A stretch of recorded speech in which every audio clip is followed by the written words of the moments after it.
There is this one television that is so entertaining. It is so inspiring and so educative. It is God's own television, TV station that changes sinners, TV station for the oppressed, TV station for the hopeless. Starcross TV, inspiring station. Watch Starcross TV, enlightening station. Watch Starcross TV, empowering station. God's own station, uniting the world.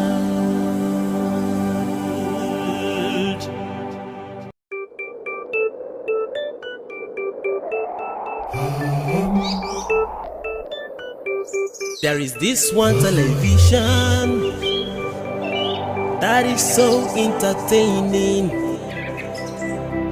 It is so inspiring and so educative. It is God's own television, TV station that changes sinners, TV station for the oppressed, TV station for the hopeless. Starcross TV, inspiring station. Watch Starcross TV, enlightening station. Watch Starcross TV, Good morning, a beautiful morning to you, beloved viewer of Starcross Television. How are you all doing this morning? How was your night? How was yesterday? How many of you were online watching our Father preaching for us all the way from United Kingdom? How many of you were in the great hall to dance, and participate in the service? Well, we will talk about that later as the show goes on. But good morning and welcome to the Morning Star Breakfast Show. I am Joy Dambo, your regular host on this Morning Star, and of course, I'm not sitting down here alone. I have the beautiful Sister Queen Sam, your regular host on the Forerunner and Morning Star. Good morning, Sister Queen. How are you doing today? Joy. I'm very well, and you? I'm fine. The Father has, blessed me in a way that I don't even know how to. Amen. It's so good to hear. Yeah. The Father has been very good to me. Yes, so I'm fine. How was your weekend? Yeah, weekend was fine. In short, I spent my whole weekend with the Father. All the way from United Kingdom. Traveled to UK. Yes. I was there. My people from the UK, they were all seeing me, and I saw most of my friends then. I haven't seen. And you came back when last night? Yeah, I just got back. Yeah, I got back. My flight. I got back early this morning. I just got back. People in it. Yeah, I just got back. The accents have changed. I decided not to change. Good morning, and thank you so much for joining us today on Morning Star Breakfast Show. It is another wonderful week, another beautiful week of February, the month of love, and we are just 7 days to Valentine's Day, the most anticipated day in February. I mean, everybody have started singing about Valentine. But for us BCS faithfuls, we tag that day Power of Love and Anger-Free Day. I mean, it is the same date years ago our Holy Father threw a challenge to anyone who will be capable of making him angry, and for history has recorded that no one has been able to do so till date. So that day we celebrate Anger Free Day in Brotherhood of the Crescent Star, just to commemorate that day and show love to all and sundry, specifically that day and every other date in Brotherhood of the Cross and Star. So we are just 7 days to that day, and we are just a 4 Power of Love, which is a program organized by the General Assembly of Brotherhood Artists. Yes. The program is now a weekly program and it's starting today. I think they did the flag off immediately after the morning devotion. So for everyone who would like to key into that program, and show you watch Starcrest Television, as we'll be bringing that to you live on Starcrest. Yesterday we saw how so many BCS faithfuls joined Zoom platform and Starcrest YouTube channel to support and watch the Holy Father's divine sermon from Mill Bethel in United Kingdom, where the Father reached out to all his children. Specifically, we were so filled with joy to see the Father's physical presence there. His children were so elated. You could see from their smiles and their joy. One specific part I took from yesterday was, I think there were a few non-members that were there. Yes, they were white. Yes, They were white. They just we came saw in, them, they and came the camera inside. captured their expressions. They were like, oh, they were so happy to Yeah. see the Father, and maybe they must have heard about the Father, but physically they've not gotten to see him. And they were so happy. The camera just zoomed in on them, and they were like, wow, it was so exciting to see how much joy filled the hearts of his children, especially for those of them that probably haven't had the time or the resources to make their way down to the world headquarters to physically bask in the joy of the Father's presence and all of that. The Father decided to be omnipresent and ensure that every of his children across the globe feels his presence. It was really, really joyous and blissful. For you, which one was your high point yesterday? And if you see, yesterday Joy was taking over the Zoom platform. She was just being spotlighted after every minute, dancing. I don't know whoever was doing the switch, but whoever was doing the switch, It's Joy's was fan. Joy #1 fan. It was intentional. I don't know what that means. But anyways, we're all happy. The whole spiritual chorus part was, one of the most exciting part for me, because it was really interesting. Being that at some point here we in the world headquarters were not getting the right tempo of the song, so the gabbers in the hall needed to take charge, and then the dancing from this side was faster, and that of It's always this. It's always like that. It was Yeah, just because like of that. But then it network was still interference, interesting. yeah. I mean, no dull moment. So everything went well. I mean, we saw the likes of our very own people there in the UK taking charge. Singing. Most of the epic songs. I was what's our former colleague Irene Ulaito? Shout out to you, Irene. Yeah, Irene I saw did- you were Irene doing did very well. She did. yes. She was taking over the epic part of the song. So it's really nice. And Yeah. then the last part where after Father finishes the address, where you raise the can anybody sing Amen? Oh, Yeah? Warren, so amen. That was a struggle, but honestly, I Yes. applaud UK. They did very well. They did Yes, very well, and exceptionally well. Father will give you all. I think apart from that, Father also made a lot of changes yesterday. New appointments. Yes. We'll also get to positions find that which out. will also bring back again, because at the end of it, I think most people couldn't stay till the end, but we are going to bring all of that here. One to of the update beauty you. I observed is that everybody across Nigeria, they all went to their Bethels, and had Yes. this wonderful gathering. They put their devices on and were just waiting to be spotlighted. So we saw them; they were just dancing and so happy. I should talk about the sermon. Okay. The Father's sermon about loving your enemies. Yes, I think and that's letting His will yes, to be done. Yes, I think that's something we need to talk about, because we find out that as by human, although Father is now telling us that's not supposed to be human nature, we're supposed to be embodiments of love. But sometimes we do say we are human, so we not expect to love.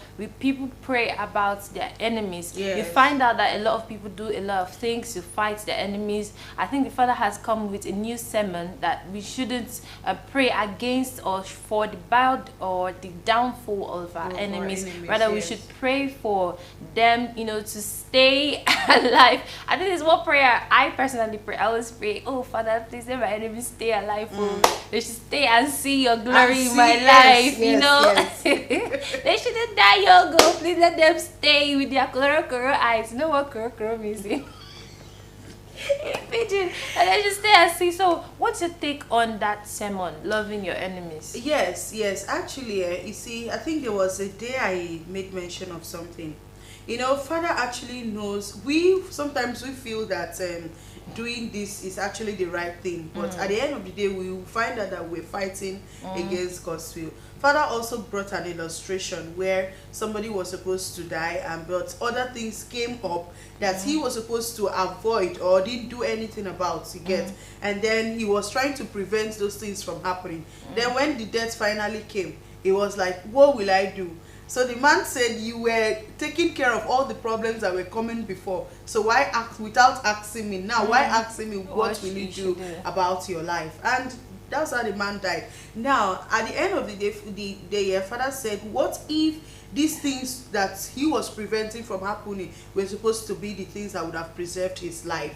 You understand? It's true. You know, so sometimes now when we are talking about our enemies and allowing the will of God to take place, I always say that when you have issues with somebody, always try to make peace. You know, one thing about making peace with these people is that it will pave way for better things to come for you. Yeah. You understand? When you just maybe feel like you want to maybe harm, or you want to pray against your enemies, or you want to do one thing I know is that when you have an open mind, an open heart towards somebody, whatever he or she plans against you will not prosper.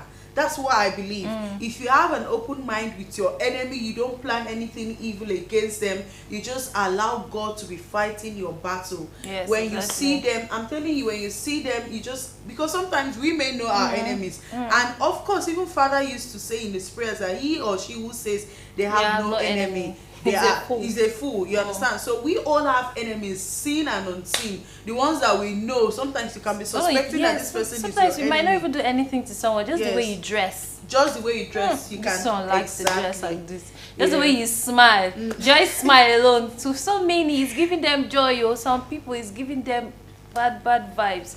Why is she just smiling like all that the time? All the time. So people just hate you for no reason. So I think from what I actually took was that don't fight it too much. Yeah, like especially when you stay, trouble comes to your corner, you don't do anything, you are very, very innocent of things, and accusations come like this. Just take it as a temptation you need to overcome, and pray for God's guidance. So don't fight it, don't fight too much to say, oh, this is my right, I have to do this, I have to do that. Like Joy used an illustration. Sometimes when you fight those things, those are things you need to overcome to, you know, get to the next level. Sometimes when you try to resist those changes, you still stay stuck in the same level. So don't fight it too much. Don't respond negatively to situations that, you know, you feel like they are not right or fair to you. Sometimes just allow God's will to be done. Our Father just said that we should surrender to his will, allow his will to be done in our lives, because those things happen for a reason. Maybe Father wants to use it to, you know, show you or teach you, because they say God will not take you to a place, or God will not lead you to a direction where he will not be there for you. So he's preparing you, preparing your mindset. Sometimes overcoming these temptations, overcoming these trials, prepare you psychologically, mentally. You become mentally strong, whereby if you see situations like this reoccurring in the future, you know how well to deal with them. Sometimes not giving into the situation, letting yourself feel like, oh, I need to fight this too much. Fighting is never always the solution to all of these problems. Sometimes letting, or more, in short, all the time, let God guide you, and you see that everything will go well for you. So love your enemies was the topic. Most times, even in our prayers, sometimes when we pray, you know, we always want to pray for Father to do this for us, Father to do this for us. But at the end of the day, Father will always teach us that let our prayers all end, or let it be summarized with God's will being done. You understand? Because sometimes we may be praying or wishing for this particular thing. The truth is, if you actually are rushing for something that is not supposed to, maybe you're at the age of 20 or 25 and you haven't achieved anything in life, and you have seen the same people of your age, achieving a lot of things, seeing, and you'll be asking yourself, why can't I achieve this? God, when? God, when? God, am I your favorite child? What if your own riches or your own wealth is coming up, at the age of 30? What if God now, okay, because you're rushing to do this thing, and then it comes when you're not supposed to have it? Firstly, you won't be able to control, you won't be able to handle this wealth or this riches or whatever is it you're seeking for, because when it's not the right time for you to have them and it comes, one, you will misuse it, you will not even know how to handle it. But when you stay and allow God to bless you, you have passed through hell and heaven. So when it finally comes, you will just be relaxed. You'll be waiting, looking, thinking on how to make use of these blessings God has given to you. It's just normal, because when you experience something once, twice, when it comes again next time, you know how to handle it. You say, okay, I have seen this situation before, and this is how it's been handled. So sometimes we should just allow the will of God, to dwell in us, to manifest, because we never can tell. There are obstacles that are coming. Sometimes you want to travel here, and then your spirit is telling you not to go, and then another, or maybe something happens, and maybe as you're about to travel, you send someone to help you iron, they burn your clothes, or honestly, stuff like that can be so annoying. Yes, things can happen, and that it causes a delay in your journey. I am telling you. Do you know that, Sakwi? Let me just give you a very brief testimony. This is more like, it's supposed to be, let me not say confidential, but then it happened, and it's at the end of the day it became a testimony.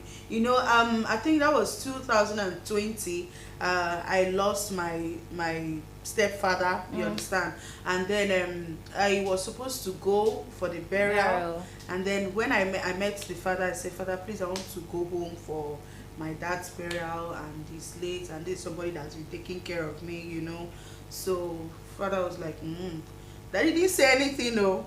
So father just asked me, must you go?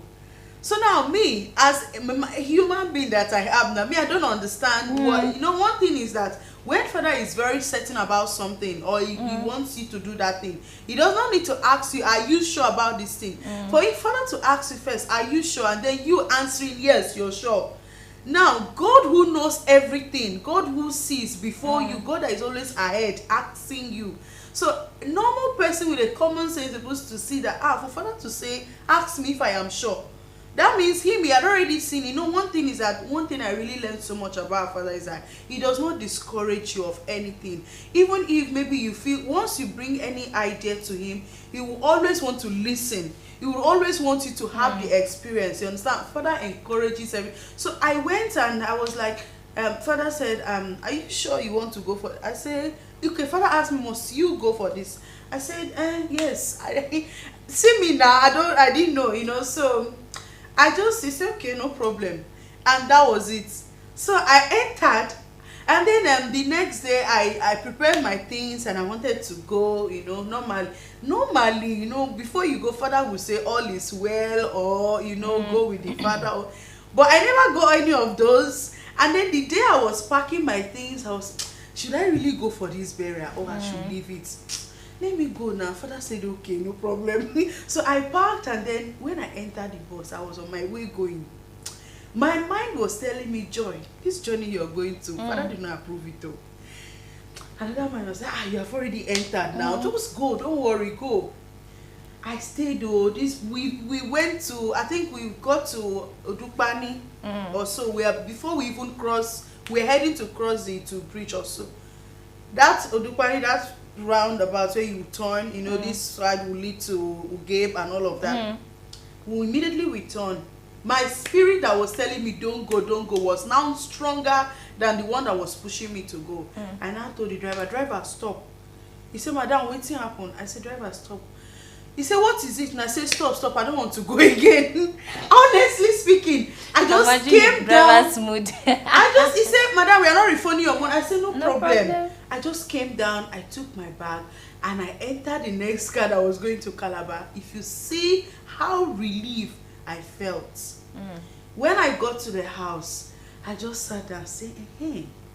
I Now felt you've satisfied. listened. You know, you understand. I was now okay that I did embark on that journey. I know that Guess feeling, what? As yeah. they were going, a truck fell on the road that same day. A very big the truck blocked the road that nobody was going, nobody was coming. So that was what happened. Who knows? Maybe if I was inside that vehicle, maybe that truck would have fallen on our bus or something. It would have been the Jonah. I don't know. I don't The even Jonah know of this what car. Father stopped. Yeah. But when I came back home, and then the next day, Father saw me, say, you did not try. I say, Father, I could not. My spirit was telling me not to go. He said, hey, you listen to your spirit. You saw, I was like, okay. I was so happy that I was able to listen to my spirit. And Father was like, oh, thank God you listen to your spirit, you know. I was really happy. So sometimes when we want to do things, at the end of the day, there was a time Father still finally approved. He said, I should go. I should go. And since after the burial was done and everything, Father said I should just go and see the family. And since my mom is there, I should just go. And this time around, he wished me well. And he said, and the journey was smooth. Smooth. Your mind did not say you come back. Not at all. My mind was already in Bayelsa State. I think this is a very, very typical a demonstration of these kind of situations. For us all, there's always something that's always telling us don't do something. Our conscience that is voice there. There's that voice that's telling you. There's also another one that's telling you do it. I think, but between these two voices, you'll be able to balance which one is the right one for you to do, especially when you want to take like a major decision. Always try to listen and allow God to, you know, direct you on the right path for you to follow. So it's a very nice illustration. Joy is always having having illustrations in this kind of situation. And it's mostly life experience, honestly, because the truth is I have been through hell and heaven, and I'm back. When I always tell somebody that I've been through hell and heaven, they will not understand, because I have seen a lot of things. Like, a lot of things has happened to me. God has, you know, pushed me from one grade to another grade to another grade. So a lot of things has happened to me. Life experience has happened to me that I don't even know what to say and how to say. So anytime I just have the opportunity to share these testimonies, I just do it, you know, because it's, you know, from my mind. But I want to thank the Father, because that gospel indeed was really powerful. And I think this is a moral for this week. Listen to your spirit. Always listen to your spirit. Honestly speaking, anything you want to do, if you know that your spirit is not moving, if you know that you want to go out of your room in the morning, you wake up and you feel you shouldn't go out. Sometimes you want to sleep and then your spirit is telling you pray that night. Just do it. Maybe you just stay and then you haven't prayed for a long time and you just thought of it as you're lying down on your bed. You say, I've not, it's been long, I prayed though. For that prayer to even come into your head, that means there is something God wants you to do. Go on your knees and pray. Sometimes you want to come out and then you feel uncomfortable, maybe in the morning. You feel that, you know, things are not going well. Just relax. Stay in your house. Just stay at home. You know, because sometimes you don't know what God is actually preventing you from going into. And again, too, when you wake up in the morning and you don't feel good about your environment, there is nothing wrong with sprinkling water and just do prayer and sing. Singing is very, very water and sing and pray. I think we'll need to invite an artist here to tell you the essence of singing. Because singing is more like praying. I'm not even lying. I'm not joking. Like, there's some times whereby you're feeling very emotionally down, and then the next thing that comes up is to play some nice songs. I always recommend that you should, at that period when you're feeling down, you should pray. You should play songs of thanksgiving. There's always a way it's kind of lightens your mood and puts you in a positive direction, whereby you see the positive sides of your situation, knowing fully well that you are always a model for somebody. Like, where you are at the moment is where somebody else is wishing to be. So we should always look at the positive sides of situation, and the fact that we have life. When there is life, there's always a way and there's always hope. There is always hope, honestly. So anytime you just feel, you know, some things that are not going well in your life. I think there was a time I wanted to sleep in the night and I wasn't feeling so comfortable. I felt like something was pressing me or something, you know. I just stood up and I sprinkled water, pour red oil everywhere. I drank it. I anointed myself. I prayed that night, and then when I slept, I woke up very, very sound. And then I think at the end of the day, I heard something, you know, that came after the whole spiritual work I did in the night, which I don't want to talk about. Yeah, you know. But then, honestly speaking, I always listen to your spirit. Oh my goodness. At the end of the day, always listen to stop. Always listen to your spirit and allow the will Yes. of God, you know, to prevail in your Amen. life. Amen. Allow the will of God. If it's not meant for you, don't push it. Don't